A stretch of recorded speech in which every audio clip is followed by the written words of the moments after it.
Statement ಕೊಟ್ಟಿದ್ದಾರೆ. ಯಾರು ಟೀಕೆ ಮಾಡ್ತಾ ಇದ್ದೀರಾ ಮಾಧ್ಯಮ ಆಗಿರ್ಬೋದು, ಚೇಳು ಚಪಾತಿಗಳ ಕನ್ನಡದ ನಿಮ್ಮ ಕೊಡುಗೆಗಳು ಏನಿಲ್ಲ ಅಂಥವ್ರಿಗೆಲ್ಲ ಒಂದು ಹೇಳ್ತೀನಿ. ನಾನು ಒಂದು ಮಾತು ಹೇಳ್ತೀನಿ ಕೇಳಿ. ಅವ್ರು ಏನು ಹೇಳಿದ್ದಾರೆ ಆ ಕಾರ್ಯಕ್ರಮದಲ್ಲಿ ಹೋದ್ಮೇಲೆ, ನಾನು ಚೆನ್ನೈ ಬಾಯ್ ಅಂತ ಹೇಳಿದ್ದಾರೆ. ನಾನು ತಮಿಳವನು ಅಂತ ಹೇಳಿಲ್ಲ. ಅರ್ಥ ಆಯ್ತಾ? ಚೆನ್ನೈ ಬಾಯ್ ಅಂತ ಅರ್ಥ ಅಂದ್ರೆ ಏನು ಗೊತ್ತೇನ್ರಿ? ಸುಳ್ಳೆ ಸಲ್ಲ ಏನೇನ ಅದಕ್ಕೆಲ್ಲ ನೆಟ್ಟು ಬೋರ್ಡ್ಗಳು ಹಾಕಿ ಯಾಕೆ ಸುಮ್ಮನೆ ಅದಕ್ಕೆಲ್ಲ ಕೆಟ್ಟ ಪ್ರಚಾರ ಮಾಡ್ತಾ ಇದ್ದೀರಾ?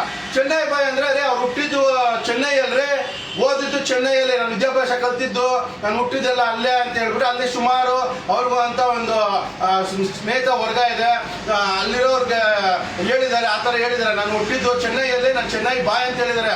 ನಾನು ಕನ್ನಡಿಗನಲ್ಲ, ನಾನು ತಮಿಳವನು, ನಾನು ನಿಮ್ಮ ಮನೆ ಮಗ ಅನ್ನೋ ರೀತಿಯಾದ ಕನ್ನಡಕ್ಕೆ ಅವಮಾನ ಮಾಡಿ ಅವ್ರೇನು ಹೇಳಿಲ್ಲ.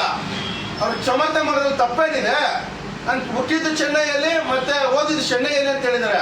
ಇಷ್ಟಕ್ಕೂ ಎಲ್ಲ ಕಿಡಿಗೇಡಿಗಳು ಮಾತಾಡ್ತಾ ಇದ್ರಲ್ಲ, ಇದೇ ರಜನಿಕಾಂತ್ ಈಗ ಸೂಪರ್ ಸ್ಟಾರ್ ಆಗಿದ್ದಾರೆ, ಇಡೀ ನಮ್ಮ ದೇಶದಲ್ಲೇ ಸೂಪರ್ ಸ್ಟಾರ್ ಆಗಿದ್ದಾರೆ. ಆ ವ್ಯಕ್ತಿ ಪ್ರತಿಯೊಂದು ಟೈಮಲ್ಲೂ ಕರ್ನಾಟಕಕ್ಕೆ ಬಂದರೂ ಸರಿ ಯಾವುದೋ ಒಂದು ಸ್ಟೇಟ್ಮೆಂಟ್ ಕೊಡಬೇಕಾದ್ರೆ ಅಣ್ಣವ್ರಿಗೆ ಯಾವ ರೀತಿ ಗೌರವ ಕೊಡ್ತಾರೆ ಗೊತ್ತು, ಮತ್ತು ಕನ್ನಡ ಯಾವ ರೀತಿ ಸ್ವಚ್ಛವಾಗಿ ಮಾತಾಡ್ತಾರೆ ಗೊತ್ತು. ಮತ್ತೆ ಅವರು ಹೇಳ್ತಾರೆ ನಾನು ಹುಟ್ಟಿದ್ದು ಕರ್ನಾಟಕದಲ್ಲೇ ಅಂತ. ಅವ್ರೇನು ತಮಿಳ್ನಾಡಲ್ಲಿ ಹುಟ್ಟಿದ್ದೀನಿ, ನೀವು ಅಲ್ಲಿ ಇದ್ದಾರೆ ಅಂತ ಹೇಳ್ಬಿಟ್ಟು ತಮಿಳ್ನಾಡಲ್ಲಿ ಹುಟ್ಟಿದ್ದೀನಿ ಅಂತ ಹೇಳ್ಬಿಟ್ಟು ಹೇಳ್ತಾ ಇದ್ದಾರೆ.